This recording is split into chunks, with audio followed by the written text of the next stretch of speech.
I have memories, but they're not real. Where have I left my keys?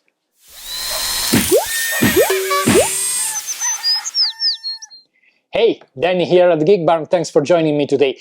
Today I'm going to work on a very small prop from one of my favorite franchises, which is Blade Runner, in particular the second movie. Now, when it comes to movie props, there are two main categories. One is the so-called found objects, which can be either objects found in storage or somewhere and used as they are, or kit bashed together to look like something completely different. And the other is the props built from scratch, which can go from something very simple to something incredibly complex. Now, during the years, I have made several replicas of movie props from different movies and different franchises, and I also acquired quite a few of them from very skilled people who I consider my friends, even though I never met them in person, just because I really love their work and I love to think they like me. And I do already have a discrete collection of items coming from one of my favorite franchises, which is Blade Runner. One of these is the Hollow Box, which I recently made, and if you missed the video about the making of this, you should definitely check it out.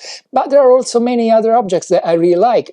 For example, there was a cigarette tin that went extremely rare as soon as it was identified. That was a proper found prop, and it was so difficult to find that I made my own replica, and I will show you here the two side by side, and I'm gonna tell you which one is which. You have to find out about yourself and let me know in the comments if you can guess. I also have other items like the ID card made by my friend Ken, who I never met. Hi Ken.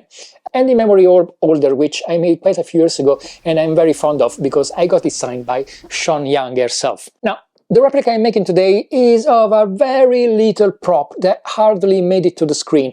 Probably is not visible at all, but we know it's there because of the auction at Prop Store and because of the books that illustrate all the stuff that contributed to create this incredible dystopian universe that is Blade Runner 2049. What I did like a lot about this prop is that it's very heavily handmade. I mean, this was a prop that was very easy to make just on a computer, get it perfect, print it out, and get it as new and shiny as you want. And instead, you can tell by the lack of symmetry and by all the imperfection, there has been a lot of work to bring it into a different universe and a different realm of making. And that was a challenge in itself, because while the CAD work would have been maybe a 10-minute job, in reality I had to go around every single detail because I had to add all those little blemishes and these little imperfections to make it look like it's coming from that specific universe.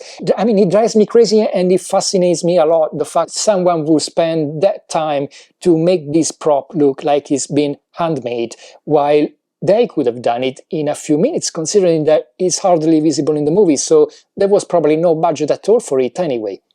Anyway, for this reason, once the line work was produced, all I had to do was project it on a solid cube and extrude all the shapes until everything was in the right place.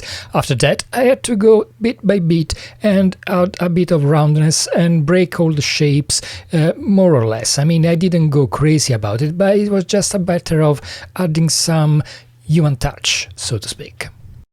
Now, instead of spending hours in Illustrator and Photoshop trying to retrieve the side artwork, I decided to give it a go with Nano Banana, and I have to say it did a brilliant job. I got the image straight away. All I had to do was trace it, adjust it to the size, and project it on the cube to extrude it, and before I knew it, I was ready to print.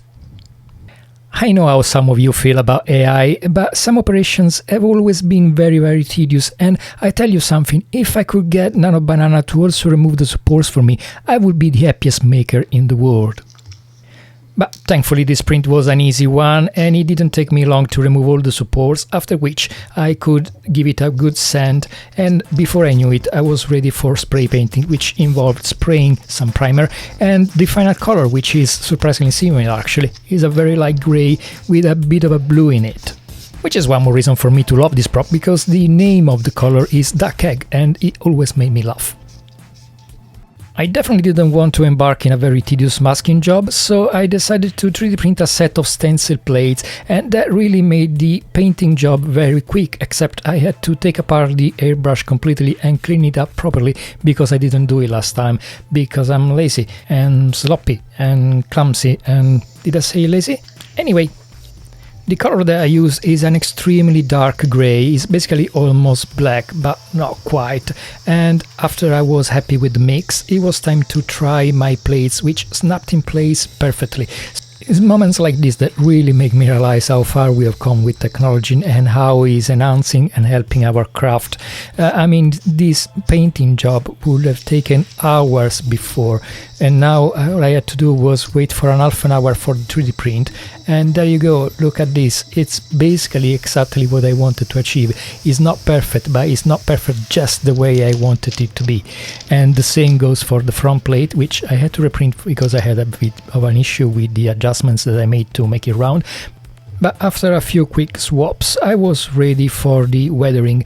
For this, I'm using a very thin acrylic color. It's the same color I use for the artwork, and then I'm breaking it down with some isopropyl alcohol. This is one of those weathering that is very easy to overdo, so I decided to go very carefully by applying color, breaking it down with alcohol, and then tapping and proceeding in layers, adding over time until I was happy.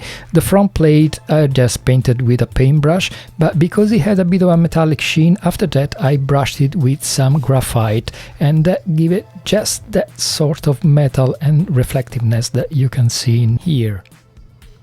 And there we go. I mean, this is definitely a prop that I underestimated when I first embarked in it. It did take me a fair amount of time to study and finesse all the small details, but it got to a point where I'm really happy with it, probably much more than I thought it would be. I'm also a junkie for display and carry boxes and packaging, so I designed this box that doubles up as a display stand, and I think now this really deserves a place with the rest of my collection, and he has his great spot, and it's gonna make my eyes happy for a very long time. Thank you for watching, and if you want to see more of the stuff I make, please visit my website, where you can find loads of my production, including the t-shirts I design. So if you find something you like, please show me some support, and I'll see you next time.